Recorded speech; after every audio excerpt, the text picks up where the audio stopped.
नई दिल्ली, शक्ति का शहर, सपनों का शहर।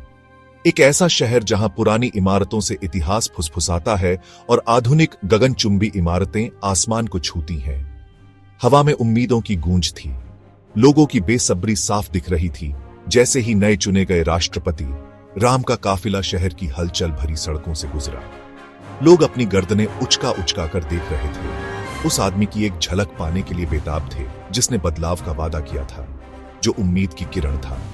राम अपनी दिल खोल देने वाली मुस्कान और तेज निगाहों से भीड़ की तरफ देखकर हाथ हिलाते हैं, लेकिन उनकी आंखों में उदासी झलक रही थी, एक अकेलापन जो उन्हें अंदर ही अंदर खाए जा रहा था। देश का भार उनके कंधों पर था, एक ऐसी जिम्मेदारी जो रोमांचक और अकेला दोनों ही थी। वो सलाहकारों और कर्मचारियों से घिरे हुए थे, फिर भी अकेलेपन का एहसास उनका पीछा नहीं छोड़ता था। भव्य राष्ट्रपति भवन उनका इंतजार कर रहा था। उसका भव्य पहलू शक्ति और सोने के पिंजरे दोनों का प्रतीक था। अंदर उसके विशाल हॉल पिछले नेताओं की जीत और हार की कहानियों से गूंज रहे थे। उनकी यादें इमारत की हर ईंट में समा गई थीं। भव्यता के बावजूद राम को सिहरन महसूस हुई। वो राष्ट्रपति थे, हाँ, लेकिन किस कीमत पर? दिन हफ्तों में बदल गए। राम ने राजनीति की पेचीदा दुनिया को अपनी शालीनता और दृढ़ संकल्प से पार किया। उन्होंने आर्थिक सुधारों पर काम किया, सामाजिक अन्याय का सामना किया और देश को एक उज्जवल भविष्य की ओर अग्रसर किया। लेकिन अपने सभी आधिकारिक कर्तव्यों के बावजूद उनके अंदर एक खालीपन बना रहा। उनके निजी अध्ययन कक्ष का सन्नाटा कानों को चीरता था।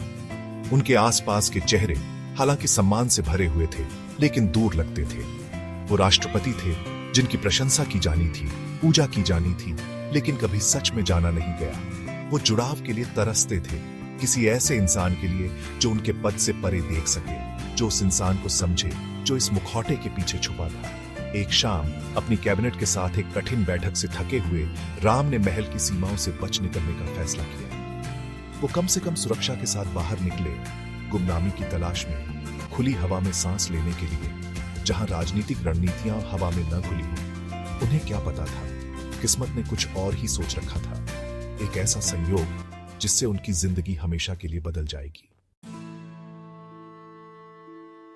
गांव उस चमकदार दुनिया से बिल्कुल अलग था जहां राम रहते थे।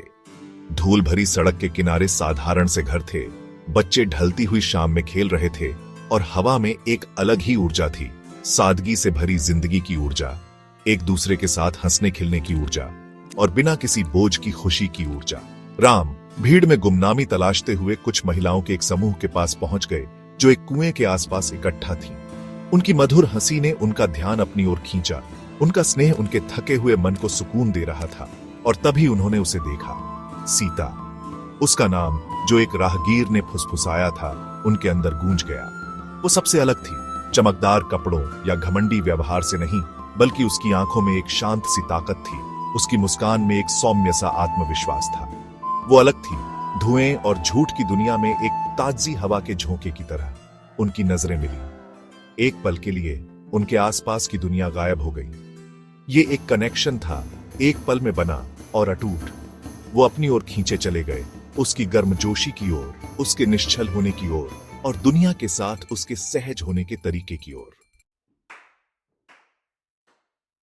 उनकी पहली मुलाकात दोस्ती में बदल गई। बगीचों में चोरी छिपे मिले पल, गर्मा गर्म चाय की चुस्कियों के साथ हंसी मजाक और तारों भरे आसमान के नीचे लंबी बातचीत। सीता अपने स्वतंत्र विचारों और दयालु दिल के साथ राम के चारों ओर बनी दीवारों को तोड़ रही थी। लेकिन उनकी ये नई खुशी बहुत नाजुक थी। दुनिया की उन नजरों से खतरा था जो हमेशा उनकी हरकत पर नजर रखती थी। उनकी मुलाकातों की खबर सत्ता के गलियारों तक पहुंच गई।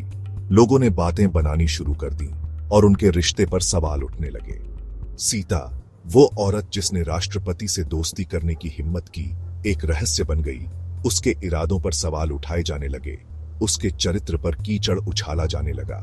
राजनीतिक ताकतों ने राष्ट्रपति की सावधानी पूर्वक बनाई गई छवि के लिए खतरा भांपते हुए हरकत में आना शुरू कर दिया। अफवाहें फैलाई गईं, झूठे किस्से गढ़े गए, दबाव बढ़ता गया। उनकी नाजुक दोस्ती को कुचलने की धमकी दे रहा था। राम ने पहली बार सीता के प्रति अपने अंदर एक सुरक्षा की भावना महसूस की। उसे उस कुरूपता से बचाने की तीव्र इच्छा जो उनके साथ आई थी। ये बदनामी मानसून की बारिश की तरह आई, तेज और बेरहम। धुंधली और साफ न दिखने वाली तस्वीरें सामने आईं, जिनमें राष्ट्रपति और उस अनजानी महिला के बीच एक अनुचित रिश्ते का इशारा किया गया था। मीडिया में हंगामा मच गया। इस विवाद को हवा दी जाने लगी। हर नजर, हर मुस्कान, हर एक पल को तोड़ मरोड़ कर पेश किया जाने लगा। राम खुद को इस तूफान के बीच में पाते हैं। देश की नजरों का भार उन पर आ गया था। उनके सलाहकारों ने नुकसान को कम करने के लिए सीता से जल्द दूरी बनाने की सलाह दी। इनकार करो, बदनाम करो, दूर हो जाओ, हर राजनीतिक संकट का मंत्र। लेकिन जब राम ने सीता की आंखों में डर देखा, उसके चेहरे पर दर्द देखा, तो उन्हें एहसास हुआ कि वो उसे अकेला नहीं छोड़ सकते। उनके सामने एक फैसला लेना था, अपनी बनाई हुई राजनीतिक छवि को बचाने और अपने दिल की सुनने के बीच का फैसला।